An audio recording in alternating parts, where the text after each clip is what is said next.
दोस्तों, जब हम कंटेनर गार्डनिंग करते हैं, गमले में फल फूल सब्जियां उगाते हैं, तो हमें मिट्टी को अच्छे से बनाना होगा।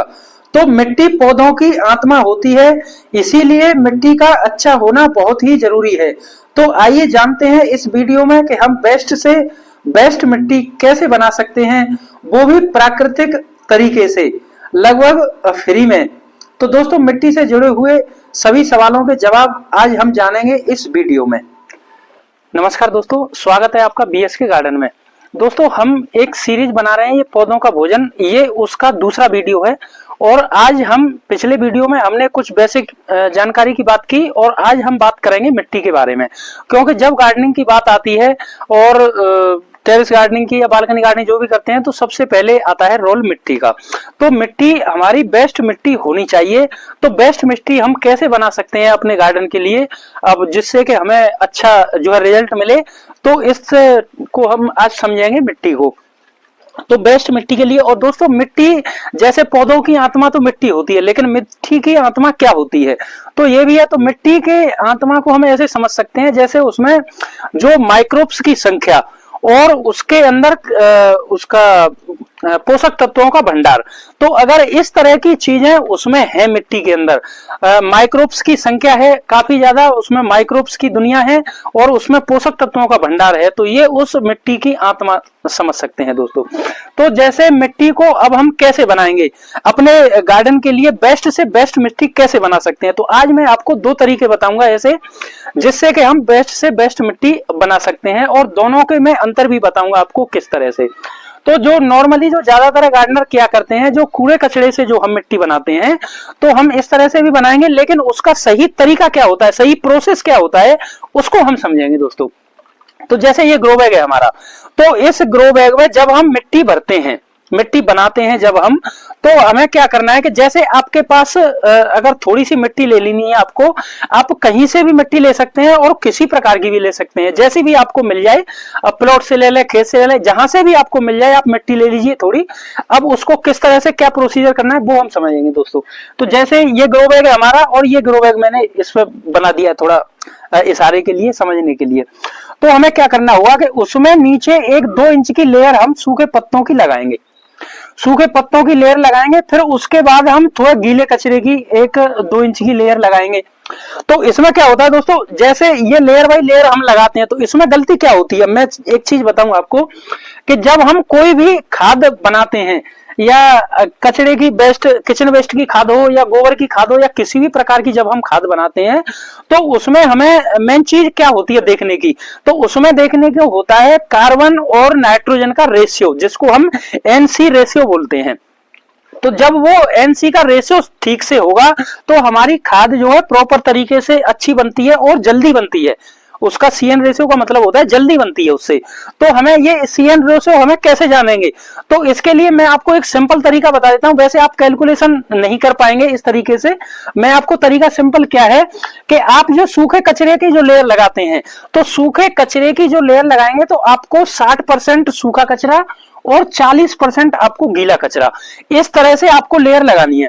60% सूखा कचरे की लेयर लगाइए, 40 गीला, फिर 60% सूखा, फिर 40 गीला, फिर 60% सूखा, फिर 40 गीला, इस तरह से आप लेयर लगाइए उसकी।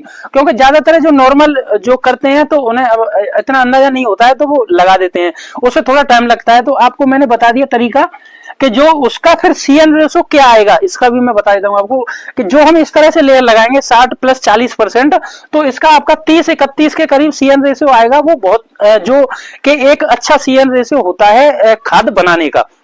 तो इस तरीके से आप जो इसको ग्रो बैग को 80% जो है फिल कर लीजिए। 80% फिल करने के बाद में आपको क्या करना है, 80% फिल करने के बाद ऊपर से थोड़ी उसमें मिट्टी डाल दीजिए।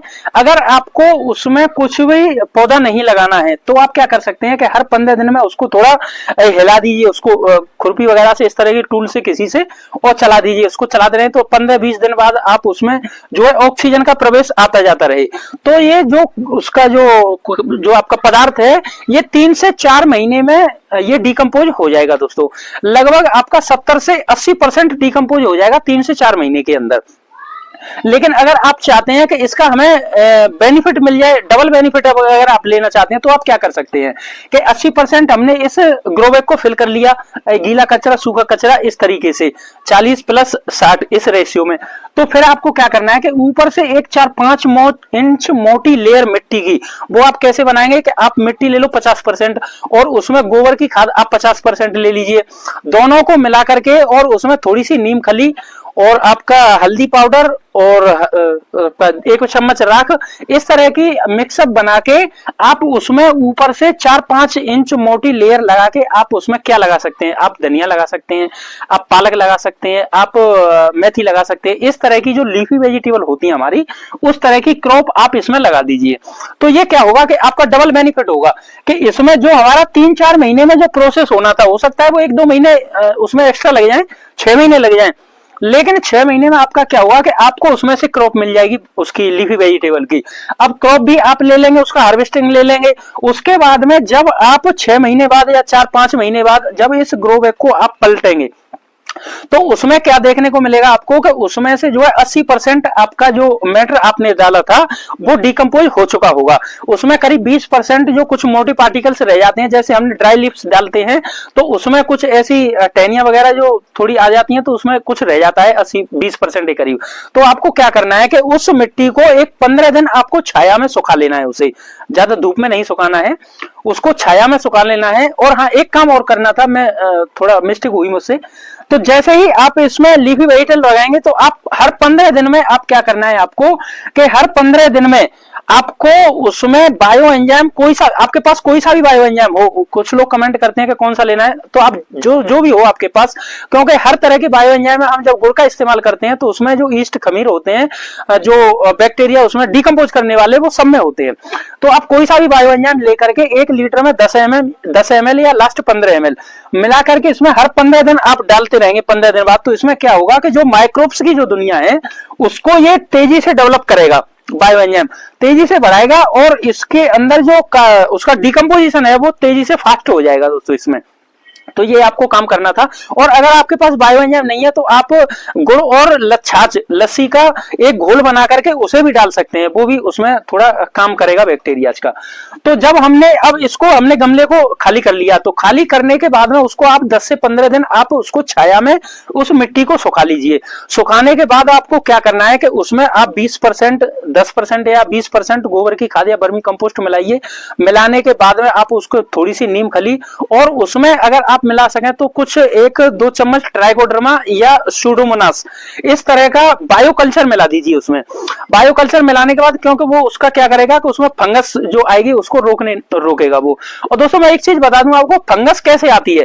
फंगस का जो मेन कारण होता है मिट्टी में आने का, वो होता है उसमें ऑक्सीजन प्रवेश ना होना। तो अगर आप रेगुलर इसकी गुड़ाई करते रहेंगे मिट्टी की, उसको लूज करते रहेंगे और उसमें ऑक्सीजन का प्रवेश रहेगा, तो उसमें फंगस नहीं आती है दोस्तों। फंगस सबसे ज्यादा आती है ऑक्सीजन न मिलने की वजह से। जब उसमें ऑक्सीजन नहीं मिलती है तो फंगस पनपती है। तो ये आपको ध्यान रखें इस चीज का। तो उसमें आप ऐसी चीजें मिलाकर, और उसमें आप नीम खली और हल्दी चूना और राख, इस तरह की 1-2 चम्मच इस तरह की चीजों को मिला करके आप उसमें क्या कीजिए कि कोई बैगन का या मिर्च का, टमाटर का, इस तरह का आप प्लांटेशन कर सकते हैं।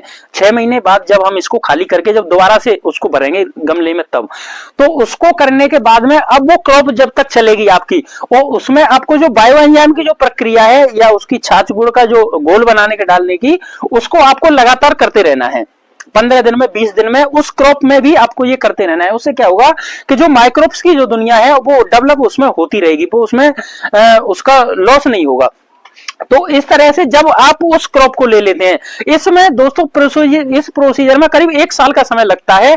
लेकिन 1 साल बाद जब वो मिट्टी आप उसमें से निकालेंगे, उस क्रॉप को लेकर के जब मिट्टी को निकालेंगे, तो उसको आप छान लीजिए उस मिट्टी को। तो उसमें से जो मोटी पार्टिकल्स निकले उनको आप फिर से प्रोसीजर कर सकते हैं, डाल सकते हैं। और जो मिट्टी आपकी जो निकल के आएगी, जो वो ये समझ लीजिए पूरी तरह से डिकम्पोज मिट्टी होगी वो, और एक बेस्ट से बेस्ट सॉइल होगी। उसमें आप किसी भी प्रकार का फ्रूट प्लांट लगाइए, किसी भी प्रकार का फ्लावर प्लांट लगाइए, कोई भी क्रॉप आप लगा सकते हैं, वो बेस्ट मिट्टी बनेगी आपकी, और ये लगभग फ्री में बनेगी। इसका मैंने वीडियो भी बनाया है, तो मैं फिर भी मैंने बता दिया आपको, ये आपके लगभग फ्री में, लेकिन समय 1 साल का दोस्तों लगेगा, क्योंकि गार्डनिंग एक पेशेंस का दूसरा नाम है, तो ये समय इसका लगेगा, लेकिन आप लगभग फ्री में बेस्ट से बेस्ट मिट्टी जो है बना सकते हैं। अब ये मिट्टी हो गई हमारी एक तरह की, उसमें आप फिर क्या करेंगे, जैसे आपकी मिट्टी बन गई तो उसमें आप जो है 10% भी डालेंगे अगर वर्मी कंपोस्ट या गोबर की खाद तो सफिशिएंट है। 10% उसमें गोबर की खाद मिलाइए, वर्मी कंपोस्ट मिलाइए, और 10 उसमें नीम खली और आपका ये जो बायोकल्चर है ट्राइकोडर्मा या सुडोमोनास कोई सा भी डाल सकते हैं उसमें, 1-2 चम्मच डाल के, और राख, चूना, हल्दी, इस तरह की चीजों के बाद में आप कोई भी प्लांटेशन कर सकते हैं, आपका पौधा उसमें से अच्छा चलेगा। और अगर आम का पौधा लगाना चाहते हैं गमले में तो आप उसमें नीम खली को अवॉइड करें दोस्तों। बाकी वो मिट्टी बेस्ट है आपके लिए, उसके कोई भी फ्रूट प्लांट लगाना चाहें तो उसके लिए या फ्लावर प्लांट के लिए। तो ये हमारा एक प्रोसीजर हो गया, एक तरीका। अब हम दूसरे तरीके की मिट्टी को समझते हैं कि दूसरे तरीके से अगर आप चाहते हैं कि इतना समय हमारे पास नहीं है, 1 साल का समय लगेगा, तो इस काम को आप करते रहिए। और अगर आप तुरंत जो है बनाना चाहते हैं तो आपको क्या करना होगा कि 40% आप जो है गार्डन सॉइल ले लीजिए कोई से भी, उसमें 30% आप कंपोस्ट मिला सकते हैं, 20% आप उसमें कोकोपीट या रिवर सैंड मिला दीजिए, और 10% आप उसमें लीफ की जो कंपोस्ट होती है पत्तियों की खाद उसको मिला सकते हैं दोस्तों। तो ये आपका 100% का रेशियो हो जाता है इसमें। इसके बाद में आप जब इसको सब मिक्सअप करने के बाद में आप उसमें थोड़ी सी नीम खली और 2 चम्मच उसमें राख, हल्दी, चूना और उसमें ट्राइकोडर्मा या सुडोमोनास, इस तरह का एक मिक्सर बना लीजिए, और ये आपकी मिट्टी पूरी तरह से तैयार है। इसमें आप कोई भी क्रॉप जो है सब्जी वगैरह जो भी उगाना चाहें इस तरह से उगा सकते हैं दोस्तों। ये भी मिट्टी बन गई। अब इसमें और इसमें अंतर क्या है वो मैं आपको समझा देता हूं।